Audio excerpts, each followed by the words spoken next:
Hi, this is Lisa, and you are listening to I Love That Movie. This podcast is for movie lovers. It's not an unbiased opinion, it's not a straightforward review, it's just a couple people talking about a movie that they love.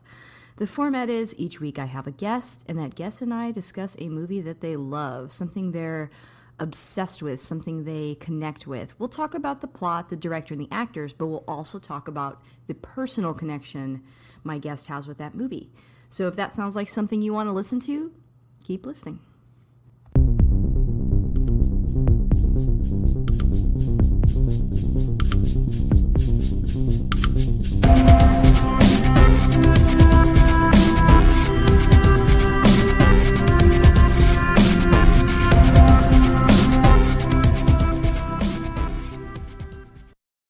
Hey, this is Lisa, and if you want to catch up with me on X, I'm at ILTM Podcast. I'm also on Instagram at I Love That Movie Podcast, and we have a Patreon. The show is always free, but if you want to support us on there, you can. That's at patreon.com/I Love That Movie. And if you sign up today, you do get a weekly bonus episode of everything else I'm watching. People often ask about new movies, shows, thoughts on those things, and that is all on the Patreon. And we have a lot of fun on there. And sometimes I have guests on there, and we cover shows in depth, so we have a lot of fun. And if you like what you hear today, please subscribe and rate the show. It does help new listeners find us. Well, it's that time again. It's been 7 years. 7 years, y'all, of I Love That Movie. And to celebrate, I wanted to bring the top 5 most listened to episode guests back and just thank them for picking those movies, talk to them about why that episode is so popular. And yeah, if you haven't heard this podcast before, every episode I have a guest, we just talk about how much they love that movie. These are the top 5 from year to year, March to March. So, all right, enough talking. I will go ahead and play those clips now. All right, so we are at number 5, the 5th most downloaded episode this past year, March to March, was actually Silence of the Lambs. Hooray! Yay! So I've invited Kara back to talk about it. This is not her first time on the countdown, but Kara, why do you think this was the 5th most listened to? Ooh, good question. I think this is a movie that, well, first of all, it's a classic. I mean, not that the other movies people pick on here aren't, but this Sure. is one it's been around for a while, and I think a lot of people are familiar with it, and it still is good today. So it's Yeah. probably one that a lot of people have seen or have heard of. So that might have been a reason that it's more popular, but also, I mean, my opinion is that it's a really good movie. I mean, it might not even be the 5th best movie from last year. It might have been the best movie on the podcast last year. I don't know. There you go. There you go. I love that. I also feel like Jodie Foster is having a moment. This year, True Detective came out, and she's the detective in that.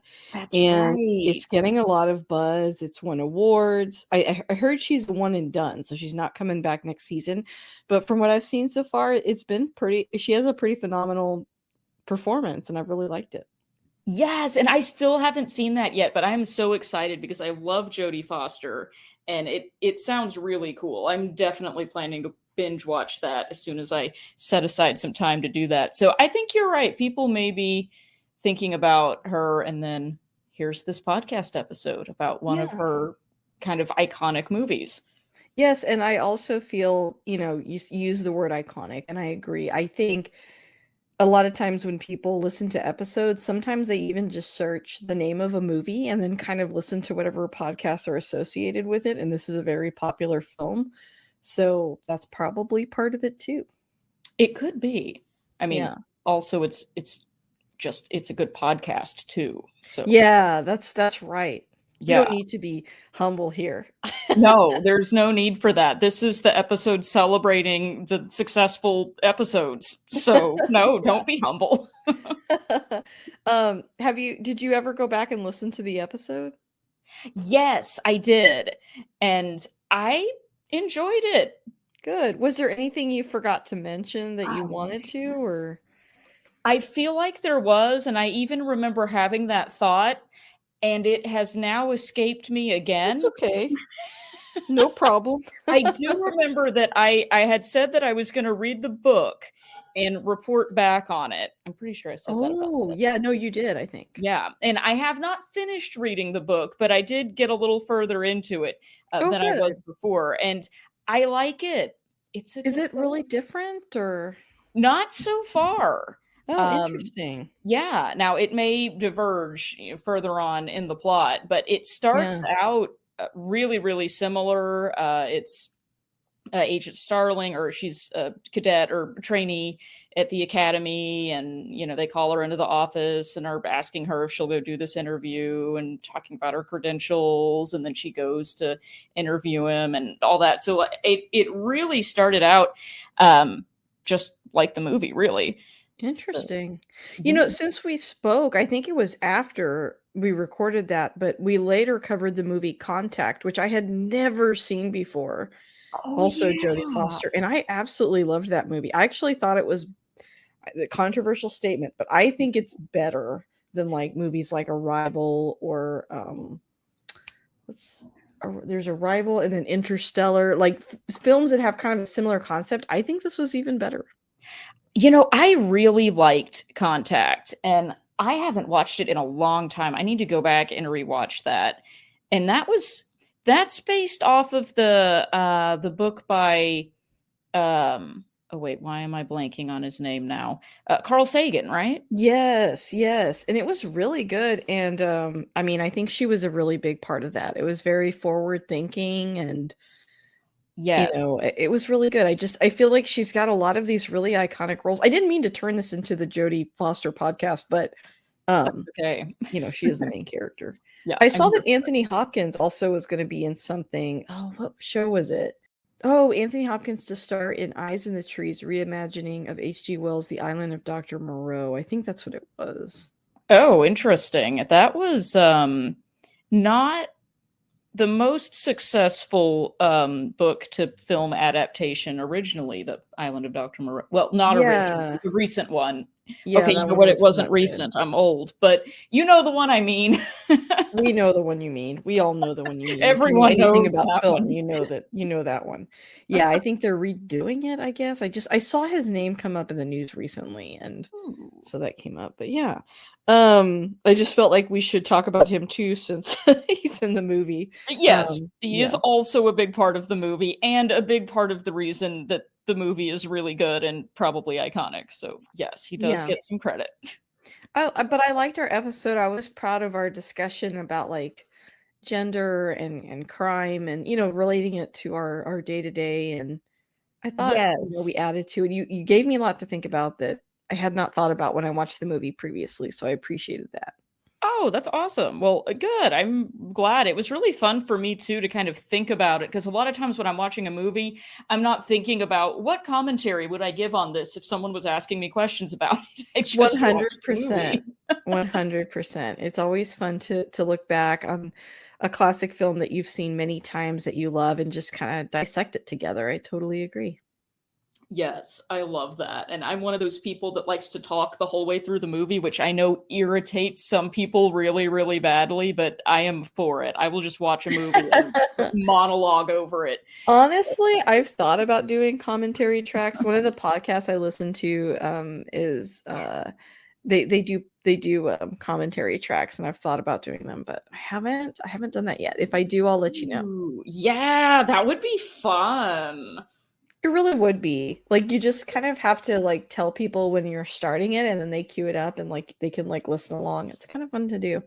Yes. Oh, I would love that. It's like back when we did those movie parties during lockdown where Oh, everybody would yes. watch the movie at once and you're hanging out watching it. I kind of wish we still did that. I liked I that. know a lot of people still do that on, like, uh, Discord and stuff like that. Probably should Oh, sometime, especially since we're not yeah. always in the same state. Exactly. Yes. Yeah. I travel a lot, so I still feel like sometimes I'm in lockdown. I understand that. Yeah. Well, is there anything else that you wanted to mention about the movie, or do you feel that you've covered reminiscing about it? I mean, I think so. I think there was something else I was thinking of that we didn't talk about, but then I lost it. So, no, other Okay. than it's still a good movie, and if anybody still hasn't seen it yet, they should go do that. Yeah, and if, you have, then go back and visit that episode. Yeah. Okay. Well, thank you, Kara, for returning for this brief recording session. I really appreciate always having you on the show and hope to have you back soon. Yeah, of course. I'd love to. Thanks for having me. All right, so we are at number 4 of our countdown. And spoiler alert, 4 and 3 are the same guest host, but number 4 is Stuck in Love, and that was selected by Danny Herculese, who I have back. Say hi, Danny. Hey, Lisa, how's it going? Hey, so thank you for selecting, this episode. It ended up being a pretty popular one. I pulled like a report of most downloaded from the year, and this was on there. So congratulations. And what are your thoughts on that? I'm very happy to hear that. I was at the Oscars last week and I posted some pictures from it, and I joked Oh, that, wow. yeah, and I joked that I had a great time even though I didn't win anything. But then when I heard from you that two of my episodes were picked in the top five, I feel like I have won something, and so I'm totally going to let it go to my head now. Congratulations. So, if people haven't heard this episode, it was on a movie called Stuck in Love, which is kind of a smaller indie film, right? I mean, you had like a Right. really interesting story around how you found out about it and listened to it and watched it rather, and so we kind of covered it. And Yeah. what do you think might have stood out about that episode to people? Just that it was. I talked about a lot of things that were personal to me about that movie, about the Yeah. subject matter, about writers. Yeah, and I think too, like when some movies that are maybe there's not as much coverage on that particular movie, I have noticed that that will increase the number. So like maybe somebody's looking for a podcast talking about this particular film. They do a search, they find us, so you're kind of helping spread the word. Yeah, that's probably it too. Thanks. Yeah. And then the second episode on the countdown that you're on is actually number 3, and that's a movie called All That Jazz. Right, and that's not as small and indie and unknown as Stuck in Definitely Love. So, not. so I think that might have attracted people for the opposite reason because the movie does have a lot of fans. I know, and I think we talked about in during that episode that that movie, not only does it have a lot of fans, I almost feel like as the years goes on, it gains more steam almost. Do you Yeah, agree? yeah, Yeah. I think a lot of that had to do with the miniseries about Bob Fosse that came out a few years ago. Yeah, and I think, we're in kind of a headspace now, uh, I guess in pop culture where we're giving movies like. This more of a shot too, you Hmm. know. It is kind of dark subject matter, a little bit, but it's also celebrating kind of a troubled person's career and um I'm thinking a little bit not quite as troubled, I guess, but like there was a movie that was in, the top 10 I guess almost best picture nomination, right? Maestro.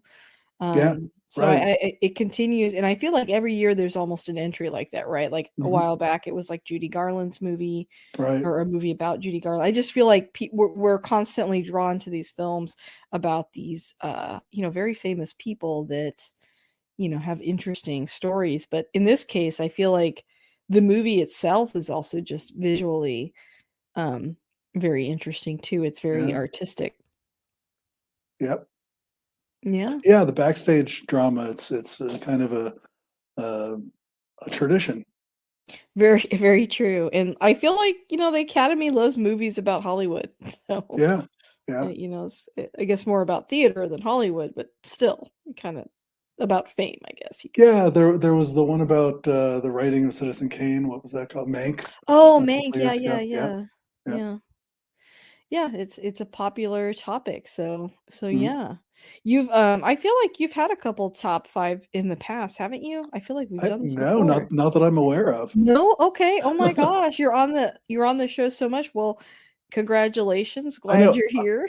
I hardly hear any feedback at all about this, and so I sometimes wonder, do people even listen to my episodes, let alone like them? So this means a lot to me. I'm glad. Oh, good. I'm really happy. Like, that's awesome. Tell me a little bit about your time at the Oscars. What Yeah, I wanna hear about that. That was incredible. The highlights, of course, same in the theaters they were at home. The streaker bit was hilarious, and the "I'm just Ken" was amazing. Yeah, that was Um, great. I got to walk the red carpet, but on the side for regular people. So For normies, yeah. and and I got to go to the governor's ball where I walked right by people like Paul Giamatti and Willem Wow. Dafoe and Cord Jefferson and who was Jeffrey Wright, Billie Eilish. Yeah. So I was near them, but I didn't bother them because they're all excited. It's their night.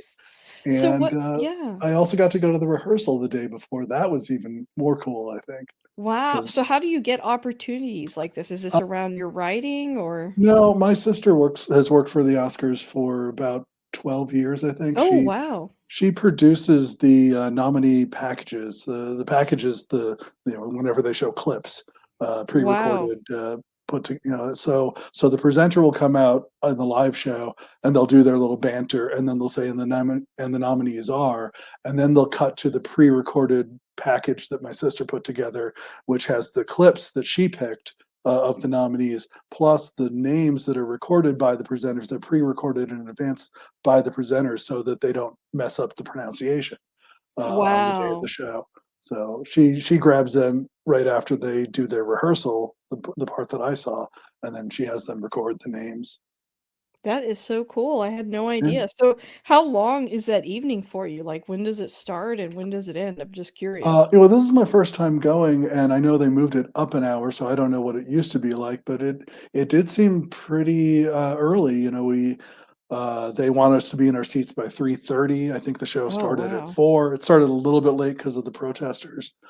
Um, and then, yeah, this was one of the shorter ones. They ended earlier than they expected. They didn't go over like they usually do. I Uh, noticed that this year. yeah, I was like, in years past, I feel like I've had to be like, okay, I have to go to sleep because like I'm, on Central Time, so it's yeah, always a little bit later for me anyway. And then it felt like it used to end at like 10 or 11, and by that time I'm yeah. like, okay, I got to work tomorrow. It was definitely earlier. I think Jimmy didn't do as many pre-recorded bits as he usually does. And I'm kind of a yeah, fan of it, if I'm honest. It yeah, I works out know, I for know. me. That's great. Well, that's really cool that you got to have that experience. So Yeah, hopefully you get to do that again next year. I don't think so. Oh, well. I mean, part of it was my sister was thinking this might be her last year, and so that's Oh, why I I finally got see. to go. And for me, I moved out away from California, so it was I don't like to travel that much. And it was a I get longer that. Oh, drive. well. Well, once in a lifetime fun It opportunity. was fun, Sounds like. yeah. Great. Well, I've really enjoyed having you on. These 2 episodes were great to record. I'm so glad people enjoyed them.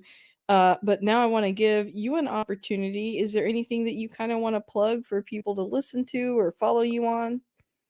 I don't usually do plugs. I do this just for fun. I did mention on the last episode, the Stuck in Love episode, the writers group that I'm in. It's called Storyboard, Screenwriting Developing Group or something like that.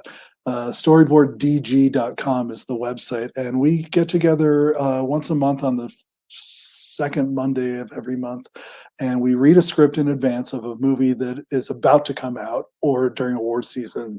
Something that's been nominated may already be out, and then we get together and we talk about it. And the idea is so that we're evaluating just what's on the page rather than having it influenced by what we've seen on the screen, the performances, the music, and so forth. And we used to do the meetings in person before COVID at 20th Century Fox, and now because of COVID, we've moved to online. We do it as a Zoom, and that means that people who are outside of California can participate too, and it's a lot of Mm. fun. Awesome. Well, thank you again for you taking some time out of your day to be back on the show, and thank you for picking those, episodes. I hope to have you back soon. I hope to be back soon. Thank you. All right, and we're down to number 2. Our number 2 most listened to episode last year, that's March to March, was actually Memento. And so I invited Cody back to talk about it. So welcome, Cody. Oh wow, such an honor, and and I'm always glad to be here and to chat with you, Lisa. I'm kind of shocked, I've been on a I few know. times. I guess the Nolan Hive came out for this one. I hope they enjoyed it, and I hope they realize how good this movie still is despite his massive filmography now. Maybe, I don't know. This is his year, right? Because he just won an Oscar for Best Director and Best Picture. So kind of good Hmm. timing. Yeah. Yeah. So you said you're a little surprised. Yeah, is this your first time on the countdown? Yes, this is my first time Oh being my like in the gosh. top four, top five. Yeah. Yeah, I So. think last year it was kind of a skinny year, so I only did like 3 episodes, although this year was a little light too. Been busier these days. But I decided to go ahead and do a top 5. I pulled out all the stats and yeah, Memento was up there. I'm not that surprised though. I feel like when this movie came out, yes, it was definitely underground and all that, but now I feel like he's such a household name. I feel like people that listen to this podcast see certain directors and maybe also certain guests. You're on quite a bit, and those are the ones they listen to. So I think it's kudos to you as well. Oh, well, yeah, I mean that's thanks. I mean, I know when I did a Life of Brian episode, I actually had people on the page like ask me questions about comments I had, and I was like, I don't even remember saying that. I had to go back and listen to it myself and be like, oh, well, that's what I was talking about. I'm the same way, or like if people point out something I said wrong, I'm like, you know what? I'm just a movie fan. I'm not qualified. I didn't even take film. Well, I took like maybe a class or two in college, but certainly not an authority. So makes sense that I made a mistake. Don't worry about it. But yeah, this is very much, as far as Memento, his second film, but really his breakout film. This is very much a film school person's movie too. It was like, even though it was an independent film and wasn't like a huge distributed film, I feel like it was buzzworthy even in the film community when it was released. Yeah, I would say the crowd that this podcast draws is probably, other film nerds. And yeah, this is definitely up there in one of the, top films that people that love film really love. So that makes sense too. How do you feel? I forget if we talked about this or not. How do you feel it ranked up against, some of the other Nolan films? Like, is it your favorite? Um, Well, it's not my personal favorite, but my personal favorite film of his is The Prestige, which has already been covered on your show. yeah, The Prestige is great. But this is my second favorite Nolan film. Mm. Nice. How do you feel about that Oppenheimer win? I am perfectly fine with the Oppenheimer win. It wasn't my personal favorite film. I don't think it's Christopher Nolan's best film.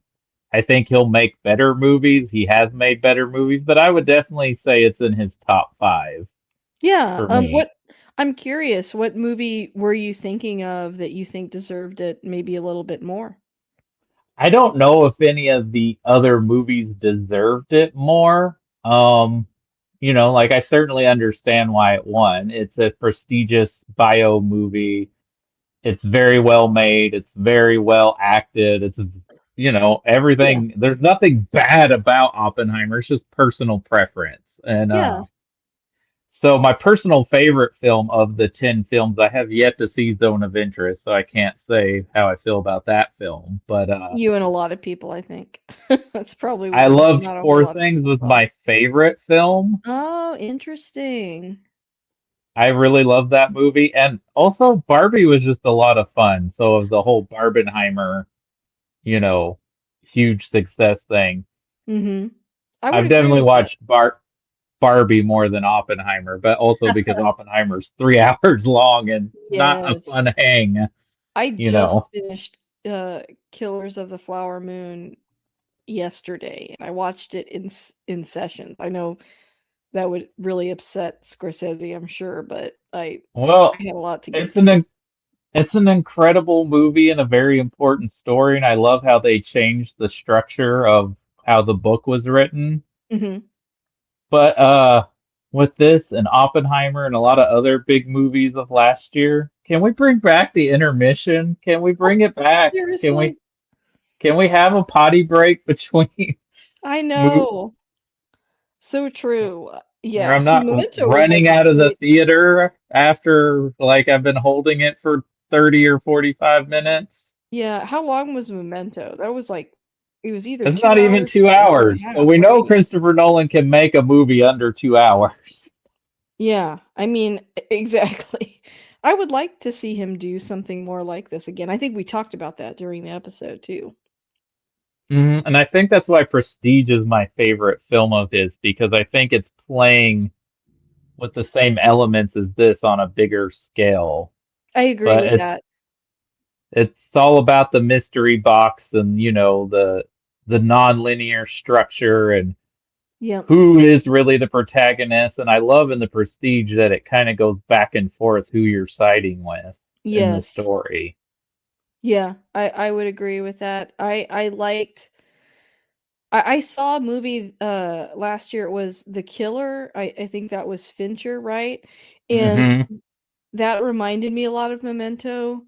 Um except that I didn't love that movie. I thought about that movie a lot after I watched it, but I didn't love it. But like maybe something kind of like that. Like I would like to almost see Nolan do something Do, like that again. do you think Nolan is self-aware or has enough of a sense of humor, even though people wouldn't think Fincher has a sense of humor? But I think Fincher totally was making fun of himself and what his fans expect in his movies with the killer. I feel like he Mm. was like, even though it's a straight up thriller, but I think he was making fun of his aesthetic as a director a little bit Oh, I with never that. thought of it that way. Interesting. I'll have to think about that. Yeah, I think it just when I watched it I got serious Memento vibes from it. So, um yeah, but I haven't thought of it that way. Is that a nod to his fans and sort of not taking himself too seriously? That would be I that don't would know be if it's a nod to his fans or like him like messing with their expectations of what they Oh, I want. see. Okay. Yeah. I could see that too. For sure. Because I mean, the man has made a few films that he feels pretty bad about some of the fan base of his movies. Oh, for sure. Yeah. Um, so with Memento, what do you think about that episode? Why do you think it ended up being so popular this year? Any guesses? I mean, I think it has to be Christopher Nolan is one of those directors people love. A lot of people love him. So I think that had to do with it. Maybe the timing of Oppenheimer being released, because I think I did it around the time Oppenheimer was about to I come think out. you did. Yeah. I see. It was like in May or something like that. Yeah. It was pretty So close to the time. maybe that was just good timing on my part, and maybe because Oppenheimer stayed in the zeitgeist the rest of the year up until now, Yeah, maybe so. because I think it ended up being the third highest grossing movie of the year, which is kind of crazy when you think about that, It, yeah.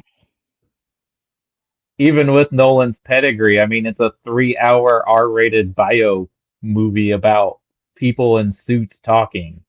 Yeah, I know.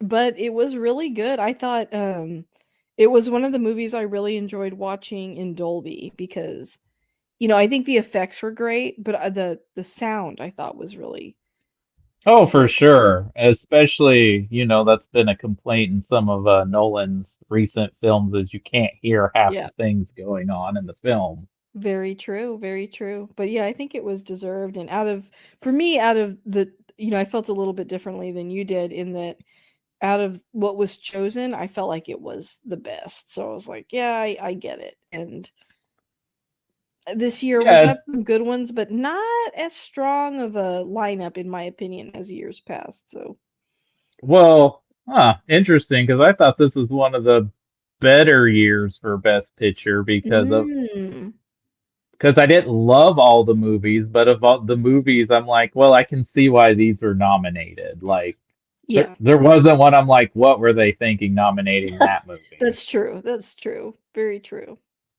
Well, cool. Well, I'm really glad to have you back. Thank you again for picking that episode and for being such a great and consistent guest on the show. And hopefully this starts a trend and you'll be in my top 5 from now on. I guess I need to just see what's coming out and pick a movie related to what's being Strategically pick things, yeah. strategic planning. Yeah. Yeah. All right. Well, thank you again. And before you go, do you want to plug your show?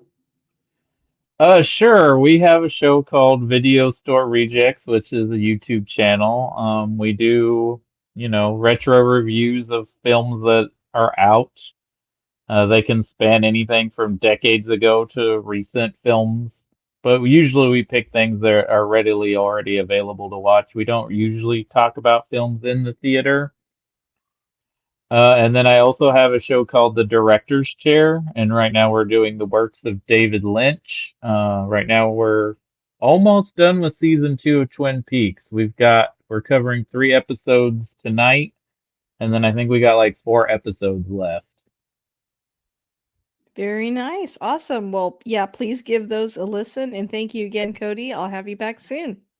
Always a pleasure. Thanks for having me, and I'm honored to be number 2. That's wild. Yep. Thank you again. You're welcome. Thank you. Hello. And so now we are at number 1. The number 1 most downloaded episode this past year was Super Mario Brothers. And I brought back one of the hosts, or one of the guests rather, to talk about it. And that was Danny. Say hi, Danny. Oh, hey. Hey. Hey. Well, thank you again for picking that movie. And just kind of wanted to recap, like, this is, kind of far after you had the live show. I just wanted to hear like how that went. And yeah. Sure. Yeah. Go ahead. It wasn't so much that we picked it. It was more like we were forced to. No, it was so we'd done,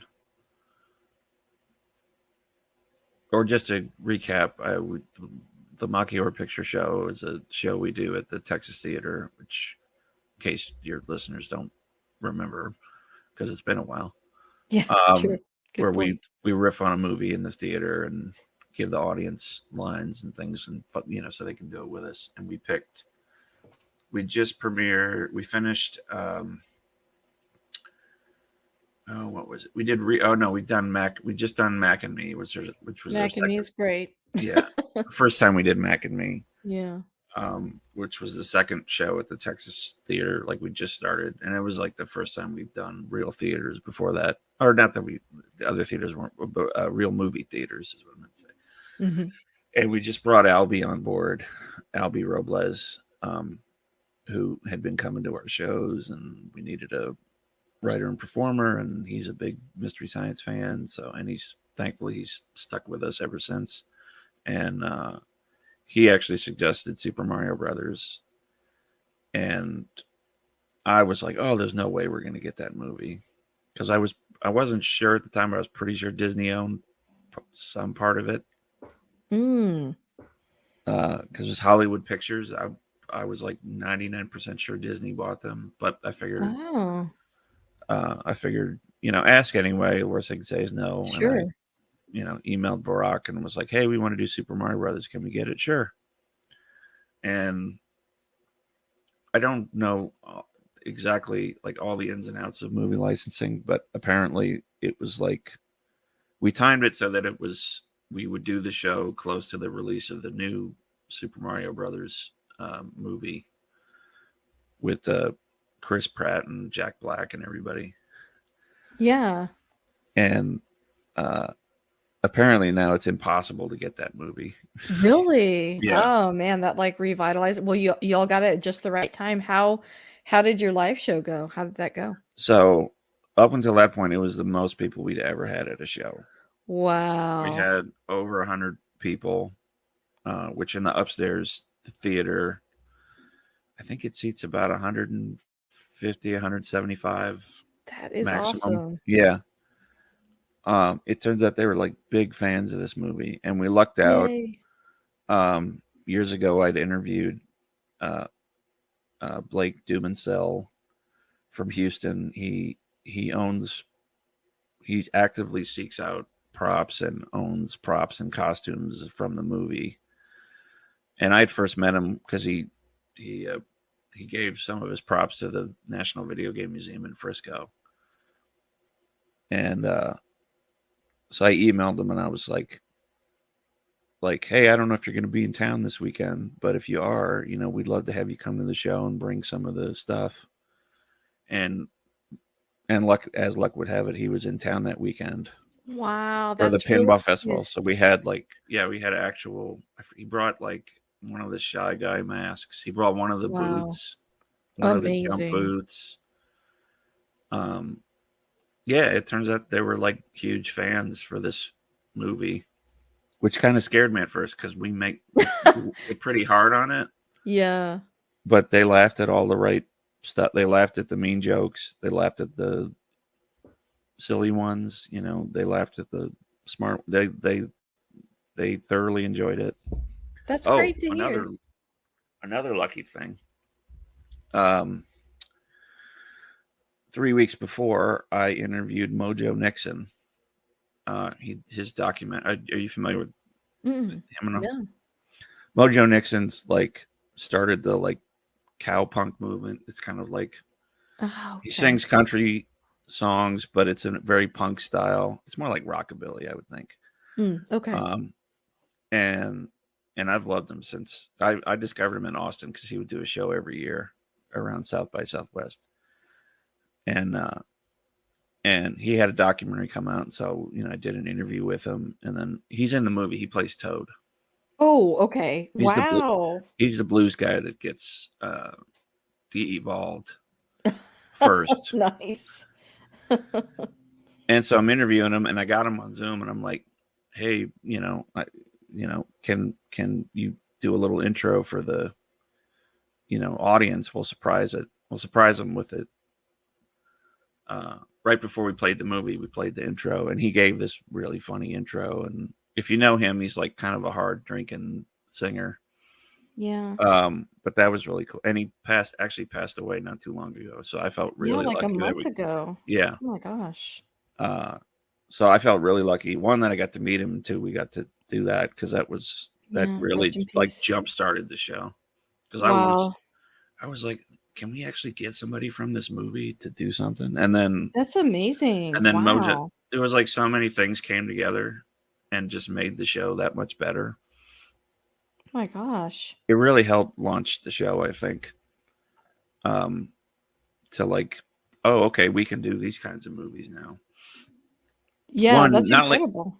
Not only can we get them, but they're riffable. Because when we started, I was like very kind of stubborn with like, oh, it has to be a certain kind of movie.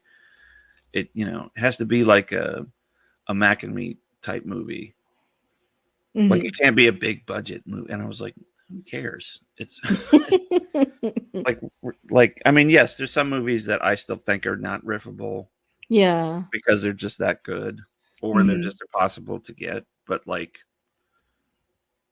so we've like we got what's some of the other ones we've done since then, where we got the Lawnmower Man coming up. Yeah, I was gonna say the Lawnmower Man. That feels like that's a big one. Yeah. Yeah. Dang it, I can't think of the name of it. Anyway, it'll come to me. No problem. That's great. So when okay, so I guess we kind of answered our own question here. Yeah, no, sorry. You're totally good. No, thank you for all that. It was a great show, and you were a huge help, by the way, in helping get people to the theater. You really were. Like anytime. Like I am really passionate about this. I hope you know that. Like I am a huge Mystery Science Theater 3000 fan since I was a child.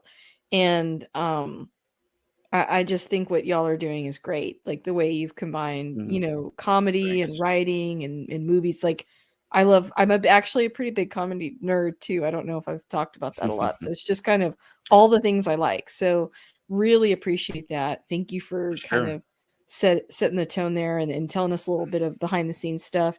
I was going to ask, like, I guess we've answered our own question here, but It's probably no surprise to you then that this was like a number one from my podcast that year. No, I'm still surprised that this movie is that big, because it's.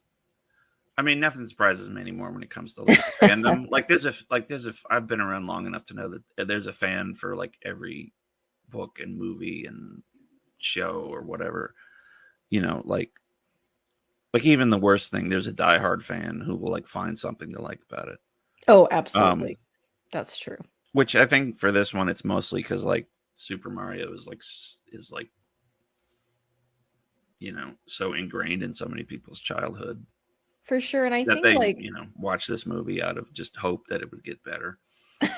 and I think like when I saw it as a kid, I had no idea it was bad. You know, I just was like, Right. this is great. And I remember my father being like, this is really hard to watch and understand.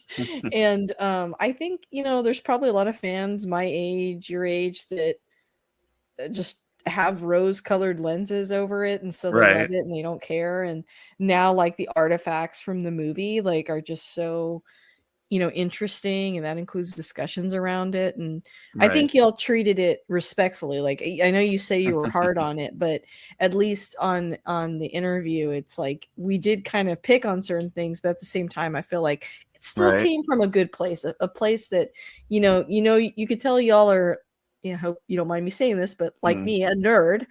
Yeah. And so it's like it came from the right source. I think Right. that people care about that. So I think that's part of why too. And I've noticed on my show, like the episodes that get the most play, there's two kinds.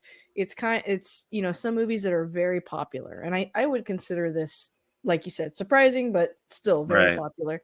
And then the other ones are if it's obscure enough to where that's maybe the only people that have talked about it. Because like we've Right. covered some movies that like no one's ever heard of. And so I think people they probably search and find those, and that kind of bumps up the numbers too. But Right.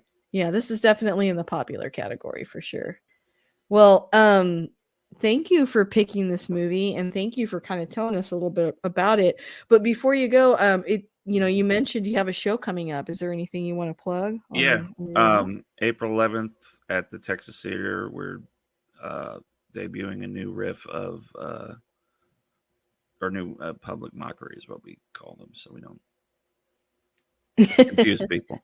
Yes, I of the understand. Lawnmower Man, the least Stephen King movie ever released. In that it's named it is based on a Stephen King movie, but it ignores it pretty much completely. To the point where Stephen King sued to have his name taken off of it. Oh my Which I gosh. didn't know until we started watching it. And he has his name on some really Right. questionable things. So Right. that says a lot right there. So That's a pretty good ad for it, honestly. yeah. Stephen King won't even have his name attached to Right. this. Well, if So you're that'll be listening, oh, go ahead. it'll be April 11th at 9:30 at the Texas Theater. You can go to thetexastheater.com or bit.ly/mock the Lawnmower Man for tickets. Great. We're gonna start. I think the ticket link. Yeah, the ticket link's on both of those. So Okay, perfect. Yeah. so, yeah, it's gonna be, you know, a good one. So Yeah, if you're local, come check it out. Well, thanks again for coming on, Danny, and I hope to have you back soon. yep. Thank you. Thank you so much for listening to that recap. We'll be back with a regular episode next time, but so grateful to all of you for listening to the podcast. Happy anniversary, and I'll see you next time.